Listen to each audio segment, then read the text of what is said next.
So essentially, this is my doctoral work that I did in Oxford on transpiration cooling.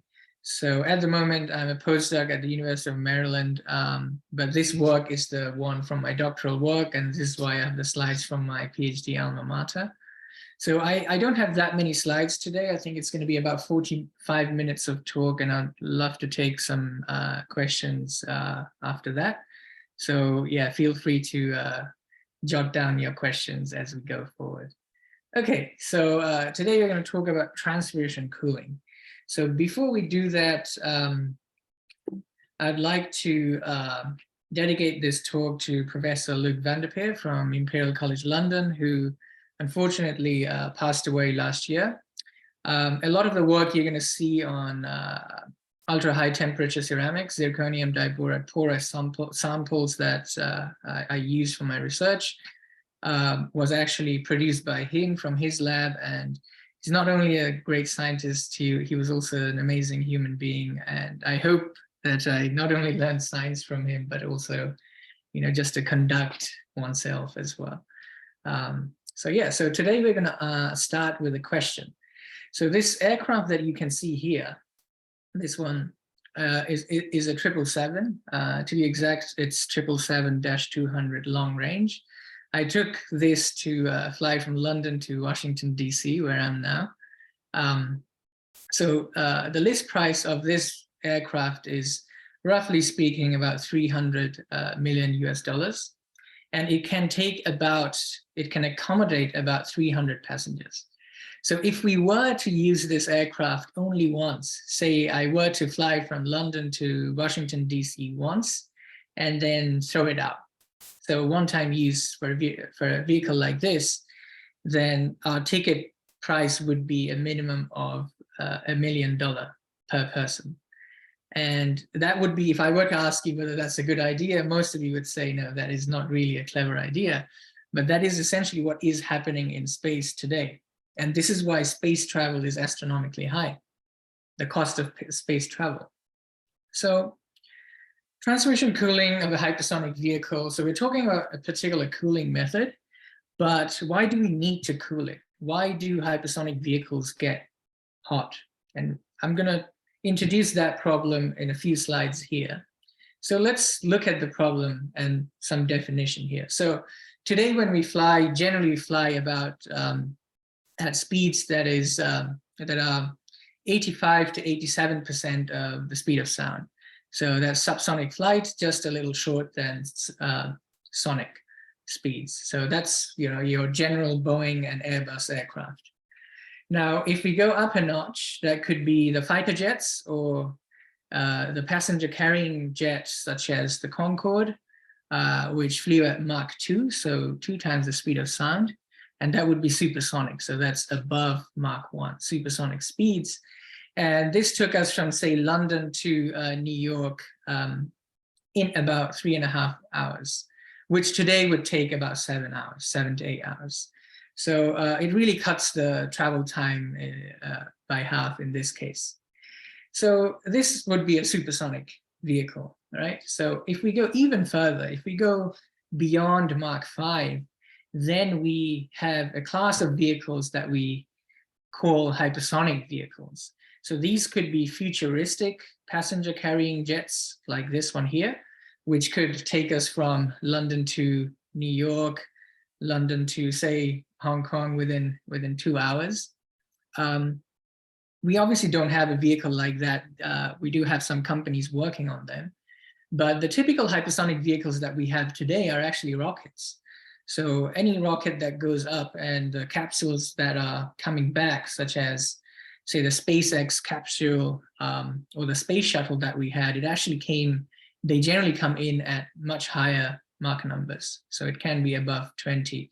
So for example, the Apollo mission came back at Mach 36, so 36 times the speed of sound. So all of these vehicles would fall within the hypersonic regime. Okay, so why do we say above 5? What really happens there? Because for supersonic flight, we know that once we cross Mach 1, we're essentially crossing the physical sound barrier. But what is going on in hypersonic flight? So this definition, this demarcation, is actually a loose one. Nothing happens when we go from, say, Mach 4 to Mach 6. Nothing particular happens, but some phenomena start to sort of show themselves and manifest as we go faster and faster. And some of them are, for example, very high aerodynamic heating, so aerodynamic friction, viscous interactions, and extreme high temperature effects where the surrounding air would even dissociate and ionize. So we start to see these effects in hypersonic flow as we go faster. So just to make, say, you know, a demarcation, we generally call it Mach 5. So, but a lot of these hypersonic effects could also happen below Mach 5, at Mach 4, or even Mach 3 at times. So as we go faster, there exists this barrier, and this is the thermal barrier. And I just want to read out the last line of this quote from Dr. von Karman. This problem of the temperature barrier is much more formidable than the problem of the sonic barrier. So this was back in the day when they started to look at high-speed vehicles. They realized that this will be a much more formidable thermal, a much more formidable barrier, the thermal barrier, to overcome, and to be design vehicles that would fly at such speeds. So let's look at the challenge a little more closely. So what happens in hypersonic flows, particularly in boundary layers? So on the very left-hand side, we have a hypersonic boundary layer, and we're looking at temperature profiles. So generally, if this were to be a subsonic flow, say you're riding a bike, and if this wall would be, if this wall were to be your skin, then generally you would feel cold. On a breezy day, if you're riding your bike, you generally feel that convection of air and you feel cold, and that's because we have a temperature profile like this dotted line, where the temperature gradient is negative. Now, if we plug in that negative gradient in the convective heat flux equation here, you'd have negative heat flux, and this is why your heat is traveling away from the body. So that would be the subsonic case in general.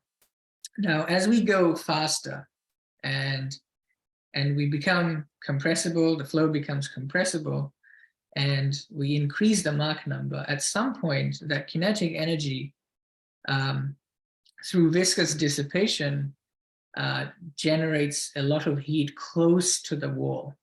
So you obviously have the boundary layer, and the boundary layer leads to viscous dissipation. So you have the temperature close to the wall rises.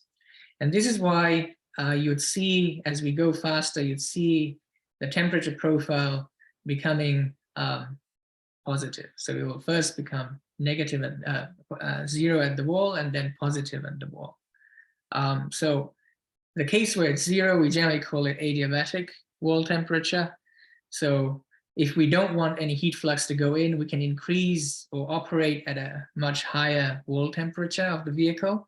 But obviously we have limits on that because the melting point of the known materials that we have are not that high. So that's the material limit we have. So eventually you're gonna have to limit your wall temperature to some limit that's below the melting point. And that's when you're gonna see this strong positive temperature gradient. And if you plug that in here, you're going to have a positive heat flux that would go into the wall. Now, I have two graphs from Van Driest's paper here. So graph A, this one here. So this is essentially the adiabatic wall temperature.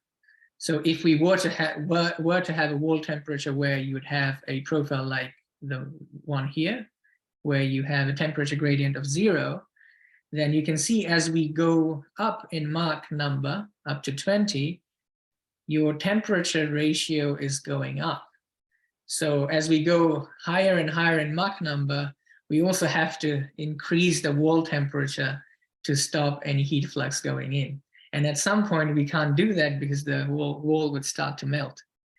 Now, if we look for an isothermal wall and set the temperature, then you can see that with the Mach number increasing, you're going to have a steeper and steeper temperature gradient, i.e. the heat flux would go up and up because you have a stronger gradient. So this is an inherent problem of hypersonic flow. And this temperature profile that you see here is a characteristic temperature profile of hypersonic flows. So this is why inherently hypersonic vehicles would face extreme heating. So now let's look at the challenge a little more in detail. So say a SpaceX capsule is coming back. Now, they generally come back at speeds, roughly speaking, 28,000 kilometers an hour. That's roughly about 17,000 miles per hour. And because of aerodynamic heating, you can see that it will start to blow up. It's that hot, and the surrounding gas can be above 10,000 degrees Celsius. And all of that heat has the potential to go into the vehicle and cause damage, of course. Now, this is a video taken as the Crew Dragon capsule was coming back. This is taken from one of those recovery ships. So this is real data. And you can see how it glows around as it penetrates Earth's atmosphere. So yeah, again, this is real life data. This actually happens as these vehicles come in. So that's how the thermal barrier is really visible in this case. Now, once it's back, it will look something like this. This is also a photo taken after one of those recoveries. And as you can see here, you have damages on the sides, and if you look closely, you have damages on the heat shield as well. So these are carbon phenolic heat shields. They generally are not reusable. So they ablate out as they penetrate the Earth's atmosphere. Now, if we look at a mission from a recent, say, month, that would be the NASA Artemis from last year. And if you look at the inset here, you can see the damage. So this is the state of the art. This is what we have today. So we cannot take this and reuse them. Hence, we only use them once, or if we refurbish them, that refurbishment time would be about 3 to 6 months. The space shuttle, for example, needed 3 to 6 months before the tiles were replaced and checked through. So that's a problem we have, and we have to solve that problem. But also, if you're a Top Gun fan and if you're Tom Cruise, then you want to go at speeds beyond Mach 10.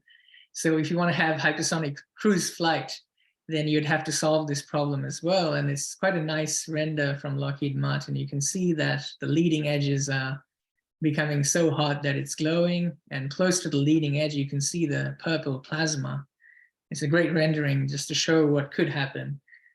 So the air becomes so hot that it actually dissociates and ionizes, and you have that huge plasma effect. So today's thermal protection systems, as you see here, like the heat shields here, or the one for NASA Artemis, they're not reusable. So therefore, the cost for emission is astronomically high, generally because we use them only once. A potential solution would be to use a reusable thermal protection system.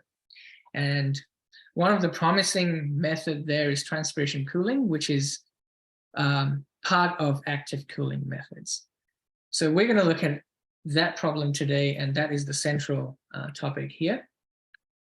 So what is transpiration cooling? So here, you generally have, this would be your vehicle wall, the skin of the vehicle, and you'll have a porous segment. Now, through that porous segment, we will inject a coolant gas. So this could be nitrogen, it could be helium, argon. Different applications would have different gases. So you have a pressurized reservoir that would push the gas through. So the gas will seep through the sample or the injector, the porous wall here. It will then come out and form this film on top. And you can see this would be the hot hypersonic gas. So what this would do is create an insulating layer. It's like a protective blanket on top of the vehicle. So all the hot gas would be insulated from, so essentially the wall would be insulated from the hot gas. And as you can see, further downstream, it will mix away. So that's the problem we're looking at. And it not only protects from heat, but also from oxidation. For example, if we inject pure nitrogen, then it will form this protective film that will keep the oxygen away from the wall surface. So therefore, it's a dual mode protection system. It protects from heat and oxidation. Now, in order to make this a success, we have to do two things. First, we need to find a porous material that's actually suitable for this application. And secondly, we want to know what the mixing physics downstream is. Because as you can see, we keep injecting the fluid, but it will eventually mix away. And if we want to plan a mission, say within the Earth's atmosphere, or to fly to a different planet and come back, say you want to go to Mars and come back again into Earth, then into Earth's atmosphere, then you would need to know exactly how this mixing process works so that you can budget for how much coolant you have to carry, because you cannot carry unlimited amount of coolant, especially for space flights, because payload comes at a huge cost. Okay, so now we're going to look at that porous material. So we chose a ultra high temperature ceramic, zirconium diboride. You can see a sample over here, and the microscopic view would be one here. So the pores you see here are they're within 10 microns in diameter, roughly speaking. So the way they're produced is you have the zirconium diboride powder and you pressure sinter them. So the more pressure you have, the denser it becomes, and that's how you control the density of the segment here, of the sample. Now, in order to make it suitable for transpiration cooling, we need certain aspects or characteristics. So first of all, we want to have a high temperature resistance. We want to have a permeable material. So we want to pressurize with the gas, and the gas should seep out of the pores here. And the flow that comes out should be uniform, because we're injecting into the boundary layer. We don't want to trip the boundary layer, say from laminar to turbulent. We don't want to have random jets coming out. We want to have a uniform outflow. Now, the melting point of zirconium diboride is actually 3,500 Kelvin. If we can prevent oxidation. If we can't, it will oxidize at 1600, about 1600 Kelvin.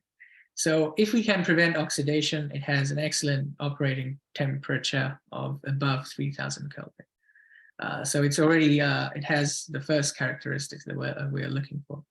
Now, one benefit of that is if you go to a higher temperature, if you can operate at a higher temperature, as you can see here, and compared to say carbon-carbon or nickel superalloy, it's actually quite high, the melting point. But one benefit is when you have something that can go up to these temperatures, it can radiate out heat. So you have radiative cooling, and because it is governed by the Stefan-Boltzmann law, which is essentially your radiated energy is proportional to the temperature to the power of 4, whatever gain we make here has a huge effect later on the radiative cooling, as you can see here. So you have an exponential cooling potential if we can get it to that temperature. Okay, so in order to study the permeability through the material, we built this small permeability rig. Essentially, we clamped the porous sample that you've seen in the last slide between these two chambers. High pressure goes in, and then we calculate the mass flow coming out of it. So we know what's going, essentially how much mass flow is going through for a given pressure differential. And that is given by the Darcy-Foy-Kama equation here. You can see on the left-hand side, this is the pressure differential. And the pressure loss is given by two terms. The first one is the viscous, so the Darcy term. Second one is the kinetic term, or the Foy-Kama term. Now, in order to characterize these samples, all we need to know is these two coefficients, so Kd and Kf. These are material intrinsic coefficients, so carbon-carbon would have a certain Kf and Kd. UHTCs would have a certain Kf and Kd.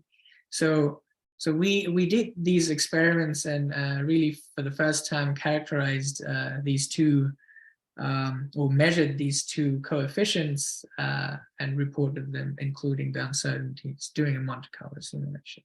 So what it does here is now I can design for ground test or for flight or for CFD simulation. I can take these two values, Kd and Kf, and I can predict the mass flow rate and what pressure differential I need for the system.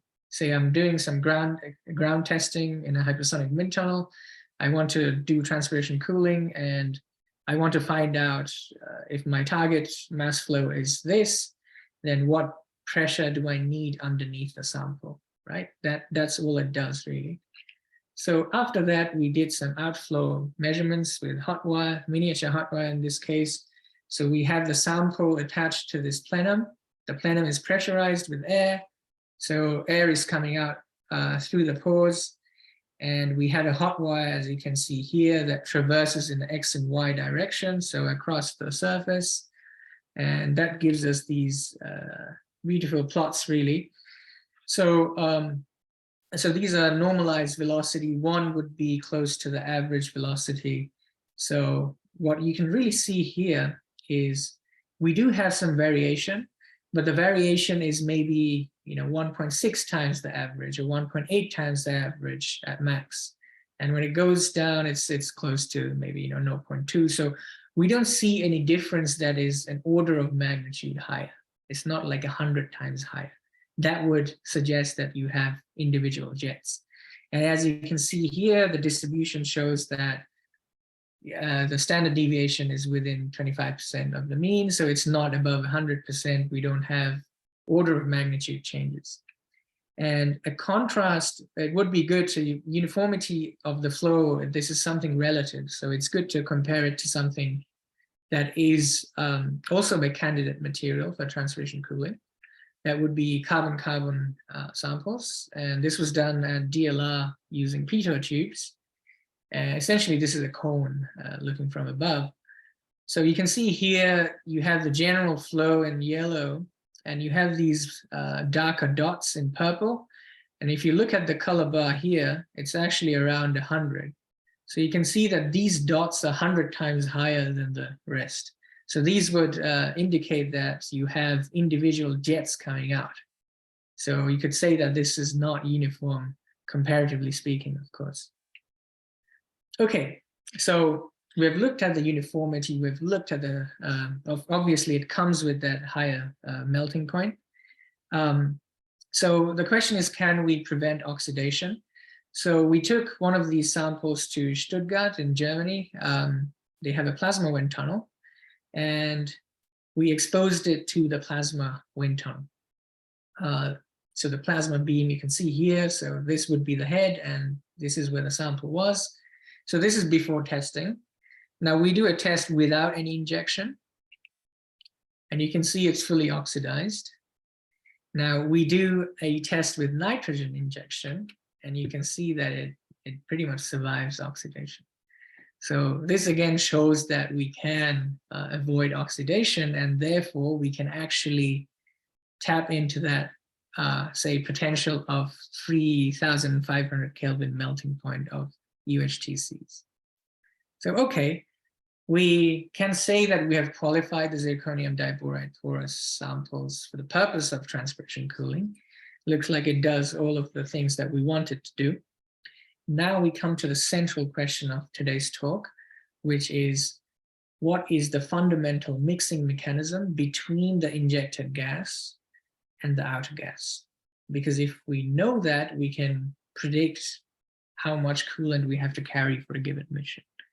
Now, one thing I want to note here is, unlike commercial aircraft today, hypersonic vehicles can actually fly through laminar, transitional, and turbulent flow. So as they penetrate the Earth's atmosphere, the atmosphere would feature low density, so it's low density air. So in that scenario, Reynolds number can be relatively low compared to the low altitude air where you have a high density air. So as the vehicle comes in, it generally comes in at laminar flow. Eventually, as it penetrates further down and the air becomes denser, your Reynolds number goes up and transition occurs, and eventually it would start to fly in turbulent flow. However, because when it plunges into the Earth's atmosphere, initially on the low density air, the velocity is quite high. So there are cases where the peak heating of the whole flight happens in a laminar regime. So hypersonic vehicles fly through all three regimes, could fly through all three regimes, and the peak heating could occur, the highest amount of heating could take place in the laminar regime. So the laminar part of the flight becomes quite interesting when it comes to cooling cases. Now, in the literature, there is a vast amount of work on mixing like this for gas turbine blades, because we use film cooling there. And that mixing is a fully turbulent mixing. So there's a lot of information on turbulent mixing, but not really much on laminar. So a few authors have done work on supersonic and hypersonic mixing in laminar flow, but they've actually just looked at the heat flux. So no one really looked at the concentration. But that is quite important, because in laminar flow, we don't have the Reynolds analogy of heat and mass transfer. So mass transfer and heat transfer are not equal. Okay, so our goal would be to understand the fundamental mixing mechanism between the injected gas and the outer gas in laminar hypersonic flow. That is the central question we asked today. Okay, so for that, first of all, we did some experiments. So this is the Oxford high density tunnel. You can see beside me, this would be the tunnel. This is the flat plate that I used. I'll show this in a second. And this is the nozzle. So this is a Mach 7 nozzle. So 7 times the speed of sound. And that's just for scale, how big that is. So generally how it works is you have high pressure gas in this tube, which is also heated. You have a fast acting valve here. You have the test section and a dump tank. So the test section, dump tank would be at vacuum. And in the test section, you'd obviously have your test model. And once we open the fast acting valve, the high pressure gas runs through the Laval nozzle. So it's a conversion divergent nozzle that expands the flow.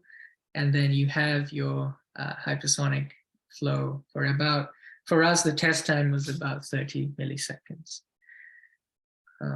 Okay, so we used the flat plate I was holding there in the photo. So we used this flat plate. So it had a porous injector. So this is the injector made of zirconium diboride, the one we just showed, the one we characterized. And we have a gas injection system underneath that pushes the gas through it. On this side of the symmetry line, we have thin film gauges, so they measure heat flux. And on the other side, this pink area, this is pressure-sensitive paint. So we use this to measure the relative concentration, and I will show you how we construct that in a second. So using the heat flux gauges, we first made sure that the flow is actually laminar. So if you look at this graph on the right-hand side, you can see, so on the y-axis, I have normalized Stanton number. So this is non-dimensional heat flux. And then on the x-axis, I have Reynolds number based on the streamers direction. The solid black line is Eckert's correlation. So this is a correlation from the literature based on skin friction to predict the heat flux over a flat plate. And the dotted line here is the one for turbulent flow. So this one is for laminar heat flux, and the dotted one is for turbulent heat flux over a flat plate. And as you can see, we've done experiments without any injection through the porous material. And here you can see that all of the heat fluxes lie atop the Eckert laminar correlation curve, demonstrating that we had a laminar flow to start with. Now, I'll show you three different quantities here. First of all, blowing ratio, which is the ratio between the coolant mass flux that's coming out through here and the free stream mass flux. So that's one quantity we want to keep in mind. The other one is the thermal effectiveness. So again, you have the Stanton number with cooling, and without cooling, we take that ratio and subtract it from 1. So the easier way to understand this is if eta th, the thermal effectiveness, if it's 1, then we have 100% cooling. If it's 0, then we have no cooling. And similarly, we have a concentration effectiveness, eta c, and this one would be 1 if we have a full coverage of the injected film, the injected gas, and 0 if all the gas is mixed away. And I'll construct this now in a second. So the way PSP works is, first of all, we have to excite it. So we excite it with an LED light, generally at the UV or blue wavelength. And then the PSP, the patch of PSP gets excited and emits light at a higher wavelength. So there's a high Stokes shift. And with the correct, so we generally have, say, a filter for anything below the red wavelength, and then we can capture anything that's above that cutoff. So this is how we can measure pressure, because that intensity that we can measure can be calibrated with the pressure. So high pressure would amount to low intensity. So high pressure means higher oxygen partial pressure, and oxygen quenches this effect. So if we have more oxygen in the flow, the intensity that the camera picks up would go down. And this relationship can be used to calibrate the PSP with the Stan-Böhmer equation. And then because oxygen quenches this effect, if we inject something that does not contain oxygen, it will work against it. So it will displace air, and that will give us an understanding of how much air is displaced in terms of partial pressure. So let's construct that here. I think that's much easier to understand this way. So we take a case where we inject air. So this is air injection into air injection, and we apply the calibration to get this spatial curve. So it's a pixel by pixel calibration applied, and we gain this pressure map. And this is air injected into air, so it shows us whether there is any pressure field just because of the injection. And then we do another shot where we inject a foreign gas. In this case, this is nitrogen. So when we inject nitrogen, you can see that because nitrogen displaces the air from the boundary layer, and if we apply the same calibration for the PSP, we see the displacement of air in it through lower oxygen partial pressure. So you can see here, this is nitrogen injection, and you can see oxygen partial pressure is close to 0. As it starts to mix, you have more oxygen touching the surface of PSP, and the oxygen partial pressure increases. Now, if we take that ratio, subtract that from 1, we get the concentration effectiveness. So here you can see that effectiveness 1, the red color here, would correspond to 100% of injected gas, in this case nitrogen. So we have close to 100% of injected gas, and as it mixes away, you have more oxygen coming in, and the effectiveness would go down at some point to 0. And on the sides, you can see it's 0. So that's what we want to take away from this. Now these are two results from the same blowing ratio of the same mass flux. The top one here is nitrogen injection. The bottom one here is helium injection, again for the same mass flux. And close to the color band red, when it's 1, we have 100% of coolant. When it's 0, we have none. So you can see that for the same amount of mass flux, helium forms a much more formidable film than nitrogen. So they start with about close to 100%, and then they mix away. But with helium, we get a much better film. And this is because of helium's 7 times volumetric flow rate for the same amount of mass flux. And this is something that we really show for the first time here in this work, that helium is not better just because of its thermal properties, because its specific heat capacity is quite high and that helps to cool, but also because of its physical property. As you can see here, it forms a much better film downstream for the same amount of mass injected. Okay, so here are some stills you can see for 2 different blowing ratios. So we compare a lower blowing ratio here. You can see the trace of nitrogen and helium, again, for the same amount of mass flux. For a higher blowing ratio here on the bottom, you can see for the same amount of mass flux, we get a much better film with helium. So again, this is for the 7 times volumetric flow rate, and this is a physical property of helium that helps in addition to its thermal property. Now, if we still want to understand this mixing process. So now we got that data that you've seen collected from the hypersonic wind tunnel. So if we take a span-wise average where we can assume a 2D flow, we will get line curves as such. So on the y-axis, we have the concentration effectiveness. Again, 1 means full coverage, 0 means fully diminished film. And on the x-axis, it's the streamwise direction, downstream of this injector.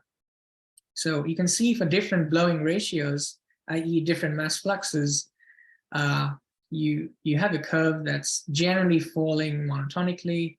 For the very high blowing ratios, we also see a plateau over here. You can see on the yellow and green line, so you see a plateau there. So we see some heavily nonlinear behavior, and our goal would be to predict this and sort of understand what variables are at play here. Now, if we look at the thermal effectiveness, so we're looking at the concentration effectiveness. Now, if we look at the heat flux data, we can see that, say, for example, if we take this black curve, so this is the PSP, the concentration effectiveness, we can see that the thermal effectiveness shown in the diamonds here are higher.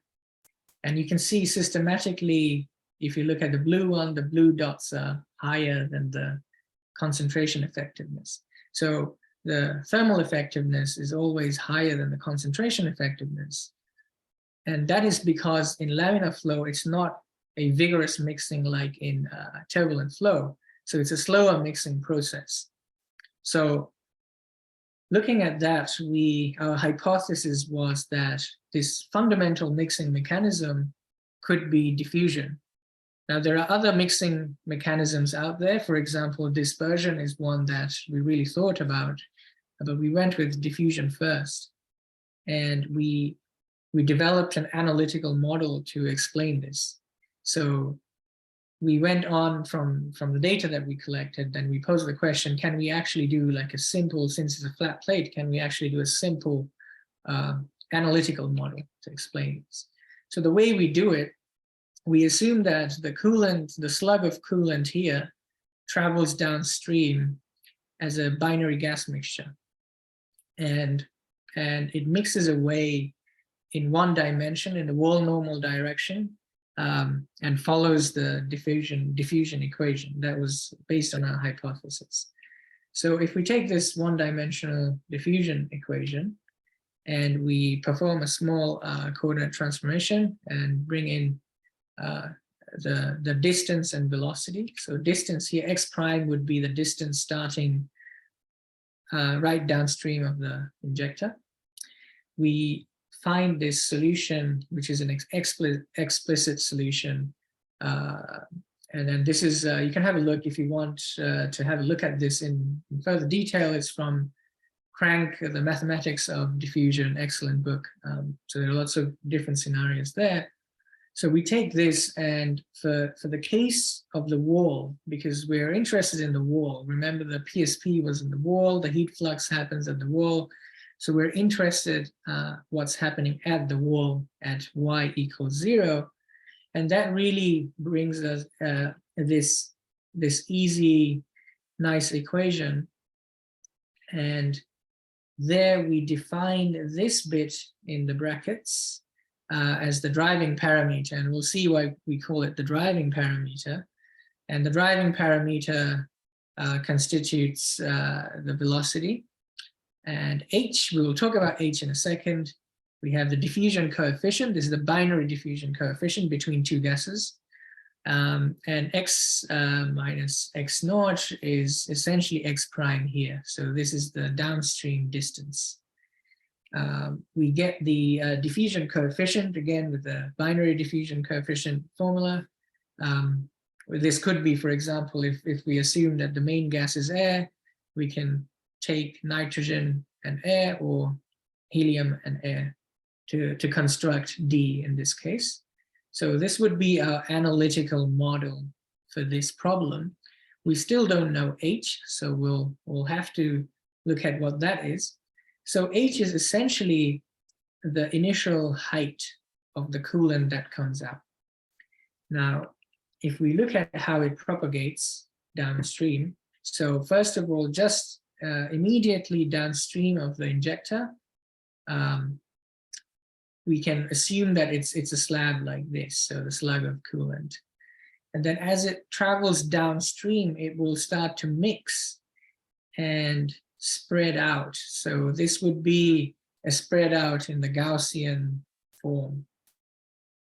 Now, we want to have an understanding of what H is. H is what we need for an analytical model. So we construct a control volume around the injector.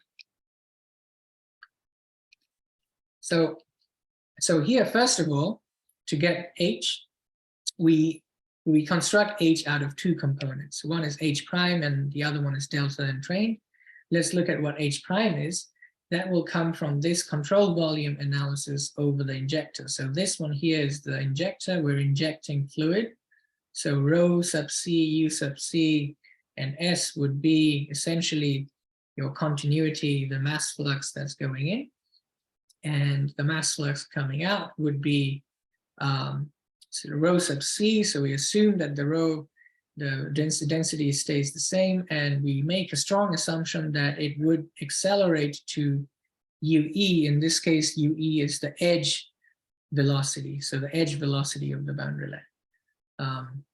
So we construct that set of equations from the continuity, so really taking the first principles here, and we substitute that with the blowing ratio, and eventually we get this expression.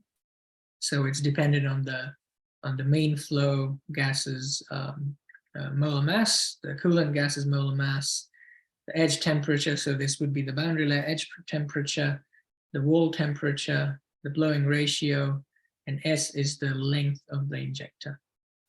And then there's one other aspect that we have to take into account. that some of that fluid is actually from the boundary layer is entraining into the coolant. So the way we model it is motivated by the gas turbine world. So the assumption is that it actually grows, the mass that goes in grows similarly to a boundary layer. If we were to think that a boundary layer, a laminar boundary layer is growing from this point all the way to the end of S, then we can sort of take that boundary layer height and add that to our H prime to find the overall thickness of H. So that gives us the initial height of the coolant just before it leaves, or just at the interface of the porous segment and the downstream segment. And that's what we'll after, and this H gives us that. So this is the analytical model. We have the analytical model here, and then we have H over here. So now we have everything, and we compare with the experimental data. Now here, the solid lines are the experimental ones, and the dashed lines are the analytical model. And you can see that it actually not only picks up that monotonic decay, but also that plateau I was talking about initially. So you can see that it actually takes into account that nonlinear effect as well. And not only does it predict it correctly for nitrogen injection, but also for helium injection. So helium would be the yellow one here and the light blue one here. So this could be a case maybe just for this Mach number, for this flow conditions. So we tried to look at an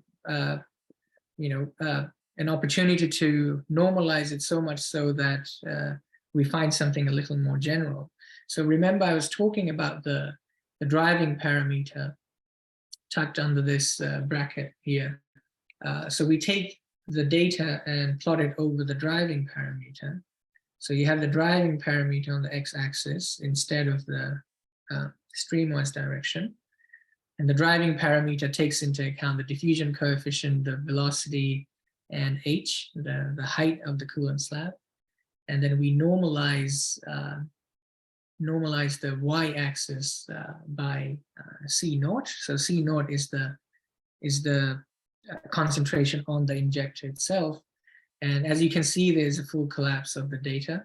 So the dashed black line here is the analytical solution, and you can see that the experimental data fall on top of that theoretical line. Okay, so this really shows that the mixing is in fact driven by diffusion at the wall.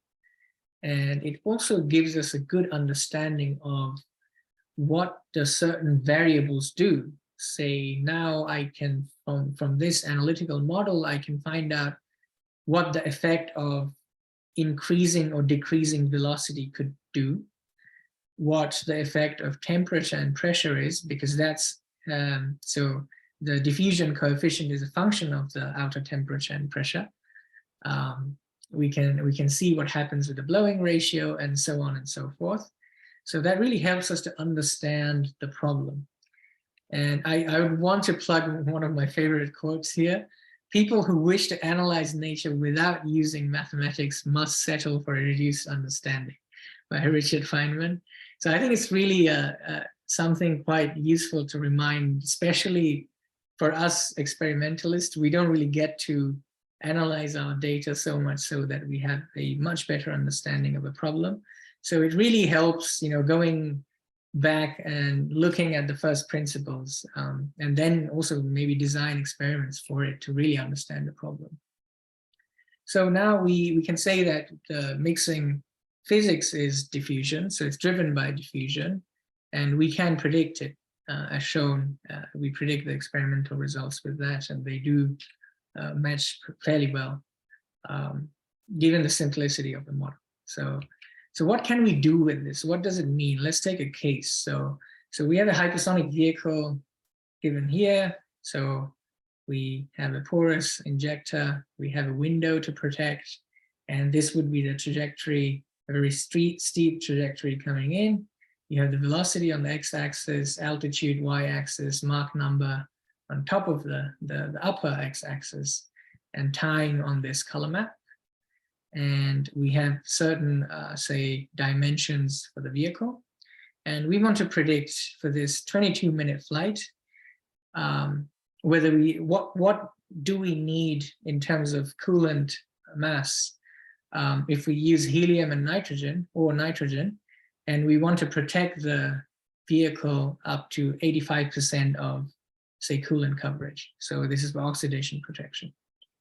So if we do that calculation, and you can use a general calculator to do this, you don't need any sort of high performance computing power for this. And that's actually the benefit of something like this as well. So you see, we can, so the equation would spit out the amount of coolant that we need for this 22-minute flight.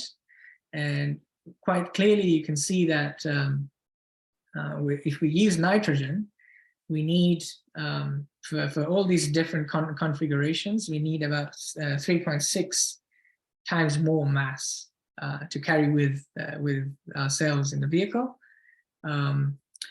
However, if we then want to use helium, we would actually need twice the volume, given that the tank we have would have a maximum pressure and a temperature, given that we don't control that. So if we want to exploit what helium gives us in terms of mass benefit, it can come at a volume cost. But you can do this first cut analysis very quickly. So you can do thousands of iterations with this equation. You can change the design as you wish, and it's a very fast tool for something like this. So this model really helps us understand the mixing process, and it's a fast designing tool, as I've shown here with that example. But foremost, I think it gives us the opportunity or the capability to interpret the problem. And this is something that I borrow this saying from Professor Steve Brunton from the University of Washington, who does a lot of AI on fluid mechanics. And you might use CFD or AI tools to understand or predict fluid mechanics. But we want to go back to the fundamentals to interpret the problem. Is my AI tool or is my CFD giving me the right results I can test with comparing to something fundamental like this, such as the F equals ma equation, right? So we can always do a sanity check, and it helps us understand, okay, what happens if I increase the pressure? What happens if I increase the temperature or the velocity? And as you've seen, the trajectory, it changes constantly as the vehicle comes down. So all these variables are changing as the vehicle comes down. So you have that tool in your disposal. So finally, so what are the contributions of my work? So we qualified zirconium diboride for the purpose of transpiration cooling. We, for the first time, really showed that the mixing mechanism in hypersonic laminar boundary layer is driven by diffusion. And we have put forward an analytical model to predict this mixing and also design vehicles rapidly. And with that, I'd like to thank everyone who listened today, and also my teammates at Oxford. These things are very difficult. It's a team effort, as you can see, like with large facilities, experiments most of the time don't work. So there's a lot of hard work that goes into it.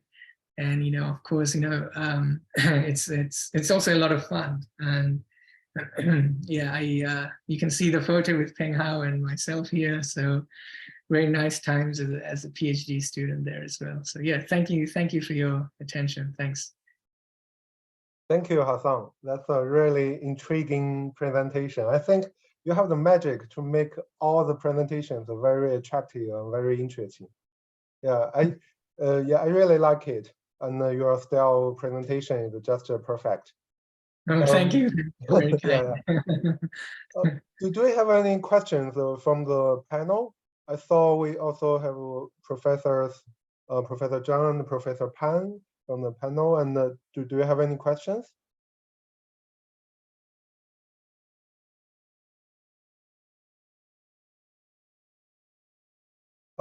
Maybe I can start with one question. Yeah, actually, I have several questions. Yeah. First thing, I'm quite interested in the porous material. I was wondering, how can you make it? What do you need a 3D printing, or you need some special technique to make the porous material? Yeah, so yeah, that's a great question. That is also like one of the challenges with something like this. So generally what you do is, we call it pressure sintering. So you have a mold, so it's like a container, and you pour the powder. So if you remember the microscopic view I showed, you can see the small particles of zirconium diboride. So they come in powder form. So you place the powder in the die. So the die is a container. So you place it there, and then you have something like a piston that pushes it. And the more pressure you apply, the denser it gets. So if you want, you can keep pressing it up to the point where it's 100% dense. So you control the pressure to control the porosity. So you want to have, say, 40% density, 60% density. And that's how it's done. And because it's, so that high pressure sort of melts the particles a little bit, and they form that bond. So do you need to heat it? Do you need to make it like close to the melting point and then press it? Yes, so you control pressure and temperature. Oh, Yes. okay, okay.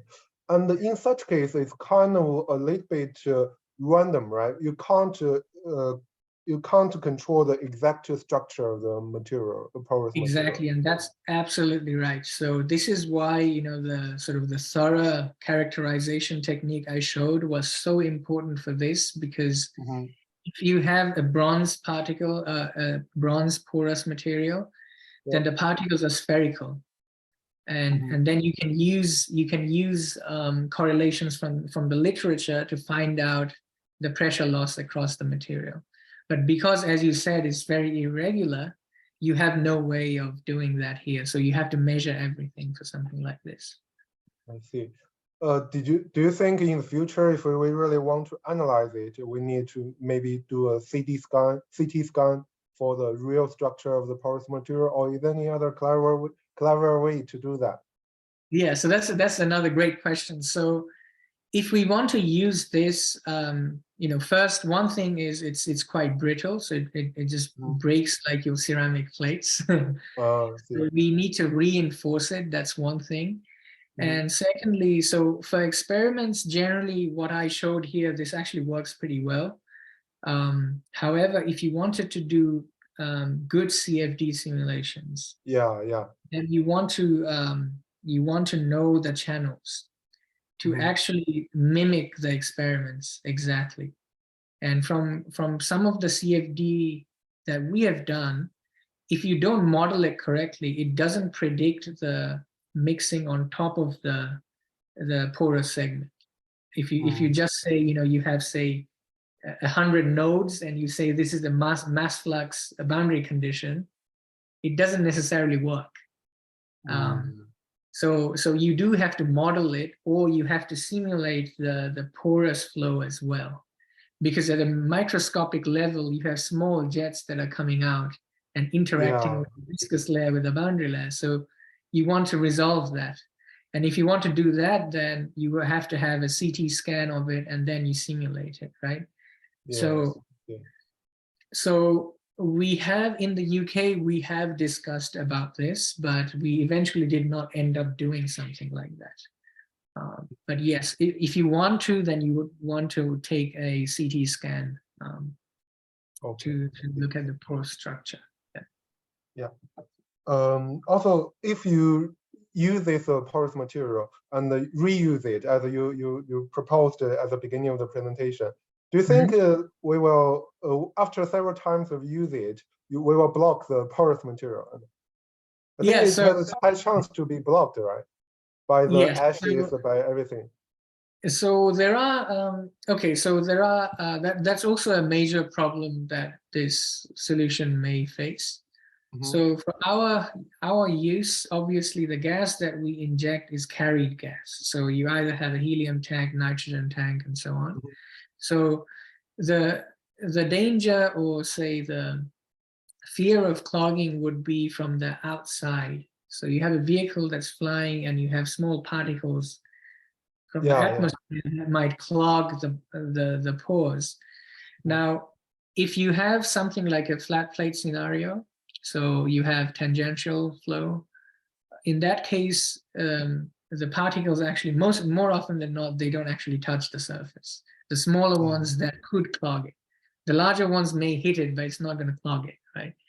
So, however, if you look at the case of a stagnation point, if it's essentially facing, if you have a say a nose made of porous material, in that case, in certain scenarios, if you're flying very fast, obviously it's going to be a problem. But there is so this is actually an interesting problem in general. So the question is like, how much do you have to blow to not clog, right?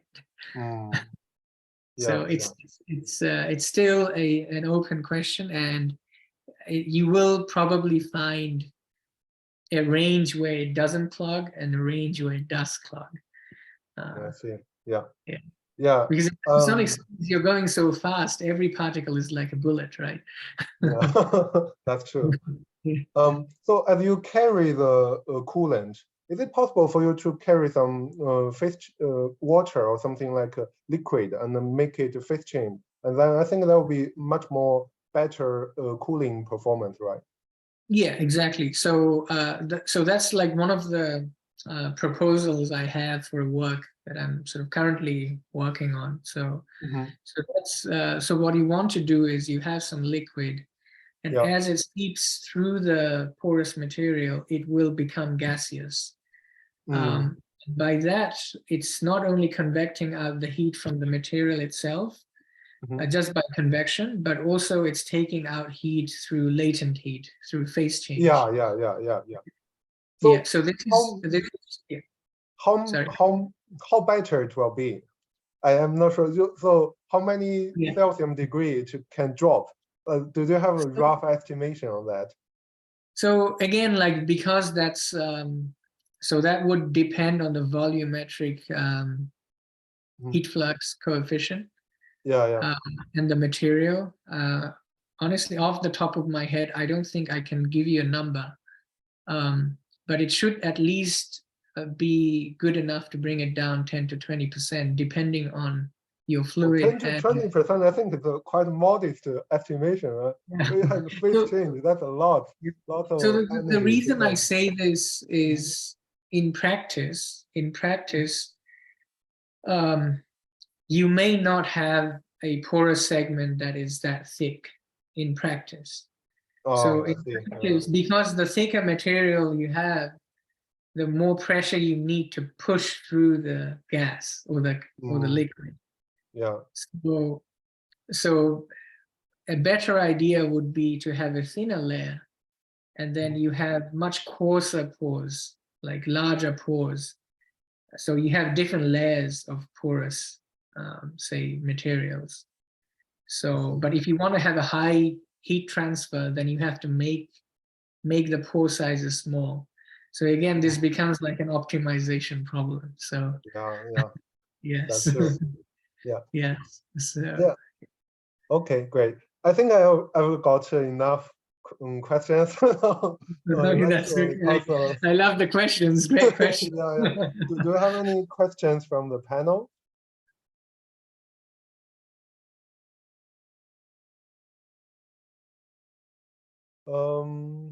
Let me see.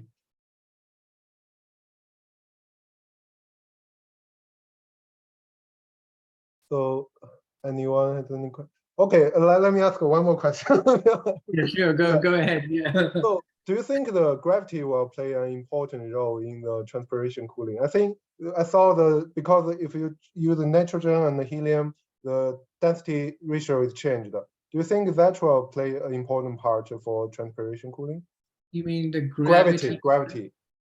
Yeah, I was wondering because if in certain cases, if we cancel out the gravity term, do you think it will significantly change your prediction? So just to make sure, do you mean the effect of gravity on the coolant itself? Yeah, exactly. That's it. Yeah, because So we are trying to run some simulations, and we want to know if the gravity term is important or not. If it's not, we maybe just abandon it. yeah, I think so. So far, you can generally avoid it or neglect it for your initial cases, and it's actually, if you compare the forces that the coolant comes out at and the boundary layer forces, then the gravity is negligible. The effect of gravity. Oh, see. Yeah, Okay, it's so again, like, this is again, I think you have to distinguish. One thing is the high speed flow case and a low speed flow case is very different. So the analytical model I showed today would not hold in a lot of subsonic cases. It only works in certain cases, and that is sort of the high speed regime that we showed. So, yeah. Because I think it's the main difference is from turbulence to laminar, right? So there are two things here. So obviously the laminar case is different. Mixing is different. But also because the flow is very fast, so we could construct that continuity equation that I showed to find the coolant initial height. Yeah, H. Yeah, that actually would not work in scenarios where your flow is much, say, slower. Okay. Why? I think I don't know just where a mass conservation, right? Yes. However, I do assume that maybe if I go back a couple of slides. Oh yeah, thanks. I think that might, because this is actually an interesting question. So I make a strong assumption here that the fluid, once it comes out of the injector, is then diverted tangentially and reaches the boundary layer edge velocity, right? So this is an assumption you cannot take in every case. Oh, So, yeah. So the turning is kind of like automatically turning. Yes, and also, like, obviously it will turn, but the velocity here would not be close to your edge velocity, because this is essentially your outer velocity. U sub E is the outer velocity, which only, so this is an assumption you can make for high speed flow, but you cannot actually make low speed. But I don't know where it actually breaks down. I don't know where it starts to deviate at. So. Yeah. Maybe your next journal paper. That's a good idea. Yeah. Oh, I saw our head, Professor Pan, is open his video, so maybe he has a question. Yeah. Okay. Professor Pan is the head of our department. All right. Nice to meet you, Professor. Nice to meet you too. Yeah. Thank you very much for your very interesting talk. But I may miss some of your talk. My question is, you actually assume the diffusion coefficient is a constant during your derivation, right? Yes. And but certainly the theoretical result agreed very well with your experimental data. So that's imply that actually is a good assumption. But as you can see, diffusion coefficient is a function of temperature, and you also indicate that the temperature gradient could be very significant if the Mach number is very high, right? And so can you explain, can you elaborate a little bit more? Yeah. Yes, that's an excellent question. And that is actually another limitation of the model here. So we say that our model is only valid at the wall when you have so we generally evaluate the diffusion coefficient at the wall temperature, because we're only worried about the wall in this case. And the reason the experiments experimental data match well with this is because in the experiments, we had an isothermal condition. And our test time was about 30 milliseconds, so nothing much is happening there. So the fluid injected and the wall was at the same temperature. So that takes out the variation in temperature between the wall and the fluid. And you're absolutely right. The model here, if we wanted to apply it to the wall normal direction, it would be interesting to see, because then we can have a concentration profile like this that the analytical model could also sort of find out and provide us. However, it doesn't work because for this particular model, we only evaluated the wall temperature. If we wanted to look at the wall normal direction, we would have to take in the temperature profile of it. And that would be much more difficult. But maybe that's a great experiment for later. Okay, and the other question is about the porosity of your porous material. What is the porosity? So the porosity here was 42%. 42%. Okay, Yeah. okay, thank you. Okay. No problem. Yeah, great questions. Thanks. Thank you. Thank you. Do we have any other questions from the panel? If not, I think there will be an end for this seminar. Thank you very much, Hassan. And, Thank you so much. Yeah, yeah, thank look you. forward to seeing you in US in the future. We have question from audience, Peng Hao. Oh, questions from audience. Yeah. Let me. Where's the audience? More, yeah, I think Mr. Moore, right? More. Yeah, MOU. More. Do you have a questions? Was it a question or a clap? Oh, I just Yeah, want. clap. Can you hear me? Yes. So yeah, I just pause for your good presentation. Thank you. Okay. Yeah, thank you so much. Oh, Thank you. My pleasure. Thank you. Yeah, thank you so much. Yeah. Okay, then that'll be maybe the end. Yeah. Okay, yeah, thank you so Okay, much. Thanks for thanks. having me. And Thank you, have a Hassan. lovely day over there. Thank you. Yeah. Bye-bye.